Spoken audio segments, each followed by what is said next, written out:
नमस्कार, न्यूज़ 18 के digital platform पर आपका बहुत स्वागत है। मैं हूं आपके साथ अंशिका पाठक।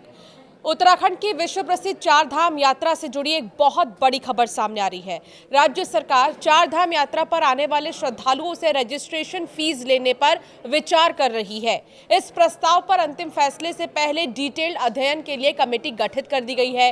गढ़वाल मंडल के कमिश्नर विनय शंकर पांडे की अध्यक्षता में बनी ये कमेटी अलग अलग पक्षों से राय लेकर अपनी रिपोर्ट सरकार को सौंपेगी। कमेटी ये तय करेगी कि शुल्क लिया जाए या नहीं। अगर लिया जाए तो उसकी रकम कितनी होगी। आखिरी फैसला राज्य सरकार द्वारा लिया जाएगा। दरअसल पिछले कुछ दिनों से इस विषय पर मंथन चल रहा था।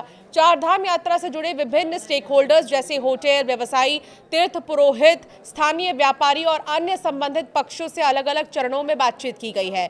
इन्हीं चर्चाओं के बाद रजिस्ट्रेशन शुल्क के प्रस्ताव को सैद्धांतिक रूप से हरी झंडी मिली है।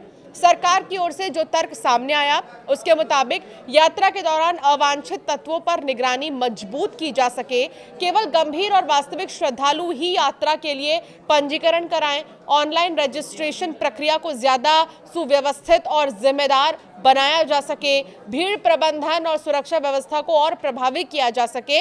इस मकसद से ही इस मकसद के साथ ही शुल्क लगाने के बारे में विचार किया जा रहा है। हर साल लाखों श्रद्धालु चार धाम यात्रा में शामिल होते हैं।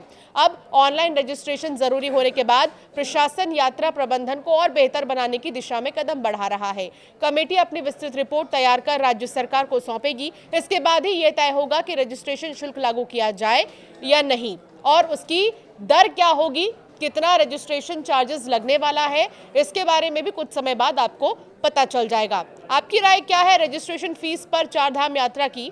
जरूर हमें कमेंट कर बताएं।